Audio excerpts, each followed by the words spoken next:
Route planning. It's not that hard, but it's critical. And I'm going to give you some basics of how to make this a little easier for you.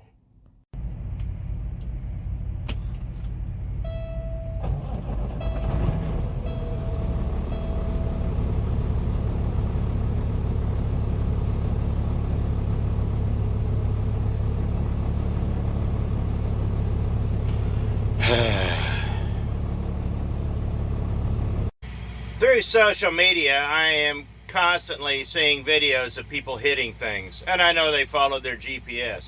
And as we've gone over these GPS videos, there's one thing that people aren't doing, and they're not understanding the critical function of their GPS. They intellectually, they know that there's a car one and a truck one, but they think they can get by on the car one. And if you know how to use it, you can. But they don't plan their routes according to the truck route. They do it by shortest miles and shortest time and things of that nature. So they try to shortcut it, and they get themselves in a lot of trouble. Route planning is very important. And it's important for several reasons. Mainly, you just want the shortest time and the shortest distance. But those two are not mutually exclusive, or whatever that word is. It's not always the same thing. Sometimes more miles is less time. So we're going to go over a few of these and show the importance of route planning and thinking ahead, because there's a lot of things to think about. Now, before we go completely crazy, you know, a lot of times it is 6 one way, half a dozen the other. But the first thing you have to consider is fuel. Where are you going to fuel? And a lot of times the shortest route doesn't have any fuel on it. I've had that happen, so you need to be prepared for that. But a lot of times it has to do with other things like fuel tax and paid miles and things of that nature. Well, like for instance, if you're like I deliver in South Sioux City, Nebraska all the time. If you're a company driver, it'll route you up 77. That's the shortest route. But there's another reason that they're routing you up 77. It's not because it's the fastest route. It's because if you go across the river into Iowa, there's more fuel tax that has to be paid. Now, mind you, in a semi-truck, it's actually faster to go into Omaha and up rather than go up 77. Google Earth says it's moot, but I'll tell you right now, that's for a car. In a truck, believe it or not, it's faster to get to South Sioux City, Nebraska, going through Omaha, up to Sioux City, and then back across the bridge. But I'll try to get some screenshots, and I'll show you what I'm talking about. So as you see, there's a 28-mile difference between the two, mileage-wise. But the time on these is actually really similar. 126, 154, but the time is within 2 minutes of each other. This kind of thing is where a lot of guys get in trouble. 28 miles. We need shorter miles. Shorter miles means less fuel. Not in this case. Your truck is actually going to be running longer because going up 77, that's perfect conditions in a car. This is a problem that people have with GPS, especially the ones on your phone through Google. People forget that they're in a car, or these are designed for cars. Trucks move a lot slower. They take a lot more time to take off and stop. And there's a lot of lights, slow down, small towns on 77. You're going to be running about 15 minutes longer. I have beat people going 28 miles out of route to the same place. I literally have. So, but you're like, how can that be? Well, like I said, this is a car GPS. But not only that, if you stick to the big road and go around that way, you're just going to have less impediment, most likely. You're keeping a constant speed. There's no stopping and going. And it's a 2-minute difference in a car. It's probably closer to a 15 to 20 minute difference in a truck. And on 77, there's a good chance you might hit a train on those tracks. So if that train comes through and you stop, guess what? You're going to be there another 10 minutes with the truck idling, waiting for it to go, burning up your clock. But sometimes the big road isn't always the best. So as we see here, I'm going to be just north of Asheboro is kind of where I'm going to be picking up my next stop. I'm in Fayetteville right now. It's off 7374. So you ask yourself, well, 74 is just south of Fayetteville. Why don't I go down there? You very well could, but if you go down to 74, it doesn't look that far on the map. You've got to go south of Lumberton, cross the scale, and then get on 74 up through Rockingham and take it up to Asheboro, which is, I'm going to be north of Asheboro. Doesn't sound that bad. That's 65 extra miles. I already ran the numbers earlier because I wanted to do that. So, let me show it to you on, yeah. It sucks because right where I'm at is on a crease. So, I'm right here. I have to get right here. And interstate all the way down. So, this isn't that far. Well, I'm at exit 58. I've got to go down to exit 22.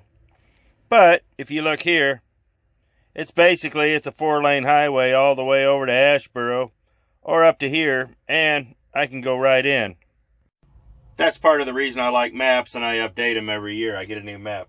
This is last year's. I'm going to have to buy a new map here the next month.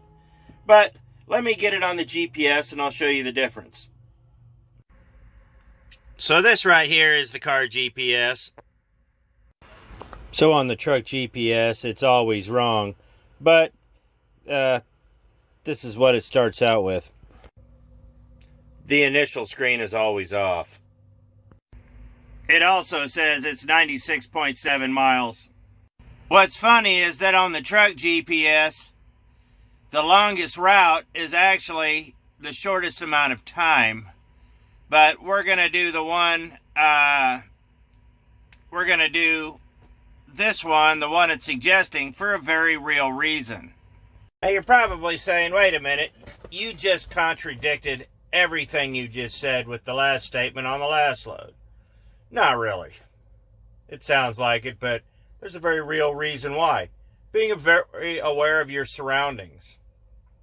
That's going to put me on the bottom side of Greensboro. And then I'm going to have to basically double back.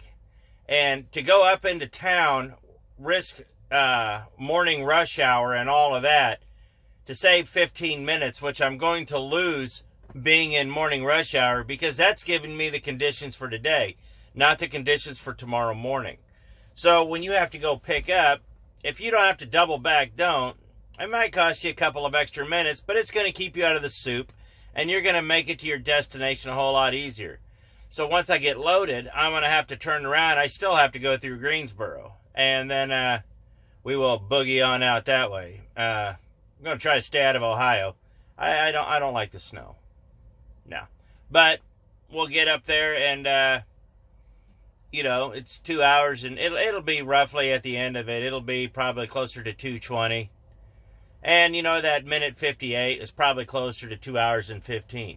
So, but you saw it. It all was about 15 minutes swung one way or another. And the mileage really wasn't that far off. So, having mileage versus time, there's a whole lot more to figure. But you have to figure out which is convenient for you and your current situation, because your situation will change from day to day. So, example, I haul a lot out of western Kansas, a lot of meat out of the packing houses. Depending on the time of day will depend on which highway I take out of Dodge City or Liberal, depending on the time of year too. The shortest way coming at Liberal, straight up 83 to 383 to 183 up through Elm Creek to 80, and then that's actually the shortest and almost the fastest way. It's counterproductive, it's 2-lane, but there's not that many people out there. But during the wintertime, I tend to stick to a little more of the more traveled roads.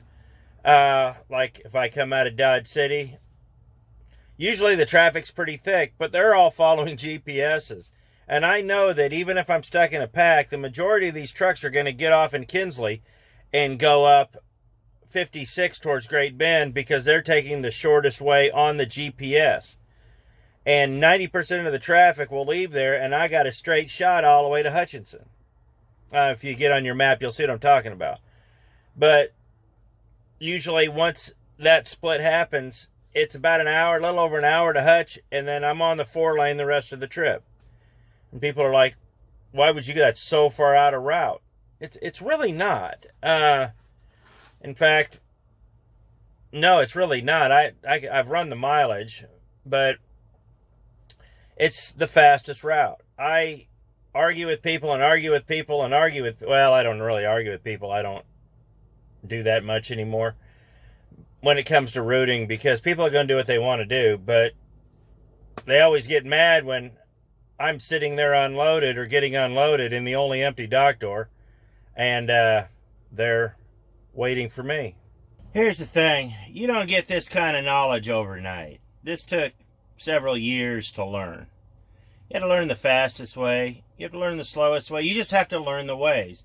Truthfully, I don't use this much anymore because I know where I'm going. Usually I just get a quick glimpse, put myself in that general direction, and I know how to make it there. I've been doing this a long time. You'll get there too. People use GPSs for a myriad of reasons, and most of them are wrong. This car GPS, man, this is for a car. It's, if you're going to use it in a truck, and we all have. I mean, I got this one in here. Actually, I took it out of the box. It's going to go right back in the box when we're done. But it's merely for reference. That's it. I've seen just too many people get in trouble with GPSs over the years. That one up here, I use it mainly for mileage and to find streets. And it gives me a reference for time. And figuring out when you're going to be there is also very important. It gives you a better idea. It gives you, the mileage. Don't ever use the hours on here. Go by the mileage and average it out. If you're 400 miles out, you're roughly going to be about 6 hours out. And as you go on, you'll figure these things out. Years ago, I used to do a lot of work out of Amarillo and go up to Emporia, Kansas with it. Now, what Tyson pays, or what they all pay out of there, is basically they get on the Mover's Guide, and it was 444 paid miles, but they figured out a way to short us out of a mile. Now it's 443, and maybe next year it'll be 440. I haven't hauled out of there in a while, but this was with the last job. And they were like, the shortest way, you have to come out, you have to take that 2-lane out and go through the panhandle of Texas into the bottom of Kansas, weave your way up, and to Highway 50, and it'd take you about 8.5 hours. I got doing the math one day, and I remember buying my first GPS, and I actually did it off of Atlas the first time. And I said, wait a minute. So it's 444 miles. About 8.5 hours. He said, yeah. I said, so if I go straight up 287 to, Stafford, get on 54, take 54 up 283 and, weave up to 50 that way. That's 472 miles, and it's about 8 hours. I was like, yeah. Or I can get on the interstate out of Amarillo, go straight due west to Oklahoma City, go up 35. It's 484 miles, and it's 7.5 hours. The reason they didn't want us doing that was because they didn't want to pay the toll. They wanted us to take the shortest route, but we were burning more gas, we were burning more time, or we were burning more fuel, we were burning more time. We were just killing our clocks. When we were on paper, we could get away with it, but on E-Log, time is more important than mileage, and that's kind of what I've been hitting on here. So what's my point, you're asking? Well, I'm just going to sum it up with this. And I've been saying this a lot, and I say this on social media a bunch, is that conventional wisdom is no longer conventional. Time is more important than mileage. Don't get me wrong. Mileage is still very important, but it's in a different factor. You know, less miles don't mean less time. It's the whole balance is flipped with the electronic logging. You have to figure out a different way to do it because time is more valuable than miles now. And the faster you can get these loads turned, the more money you can make. And you have to figure out a balance. And that's kind of been my whole point with this video. Time, mileage, fuel. You have proper load planning, proper route planning, you have to get this down to a science if you're going to make it in this business. It's not going to come overnight, and you're going to screw up. Trust me. I have screwed up. I took off one time, ended up in Sioux Falls when I should have been in Sioux City. I've done that.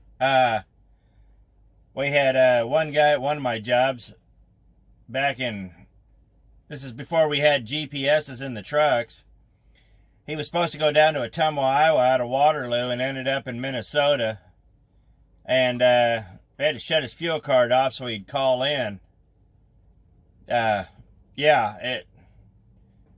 guy got fired. That was just dumb. We don't even know what he was thinking at that point.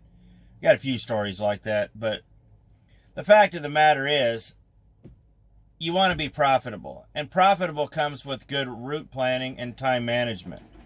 That's kind of what I've been getting here. I've showed you some examples. This video is not too terribly deep, but you can't be concerned with all the little things are very important, but you can't be nitpicking. You can't be trying to trim every mile off, because I guarantee you, if you really get looking at some of these load plans, they used to have us going around business routes because they were half a mile shorter. That's not even a joke.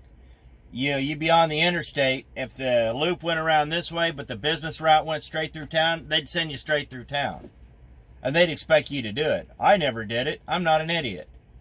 But people would do it. I mean, because that's what they were told to do. So, when you use these GPSs and you use, you know, maps, GPSs, logging devices, all of these other things together, you have to strike a healthy balance with what you want to do. It's very important to know these things. It's very important to know where you're going. And it's very important to know the time, distance, fuel. It's very important just to know. You need to know. That's what I'm getting at. So I hope this video has been helpful. Not too terribly deep. I showed you some examples. It's 6 one way, half a dozen the other. Like I said, it's going to take you a few years. You're going to figure it out. And trust me, when you figure it out, your life's going to get a lot better. You're going to have a lot of naysayers, and you're going to have a lot of people calling you crazy and stupid. But hey, like I said earlier, you're going to be the guy getting unloaded in the only door that was open when the other 6 of them who didn't believe you rolled in. It's happened more than once, and it's going to happen a whole lot more. So I appreciate it. Thanks for watching. We'll see you next video.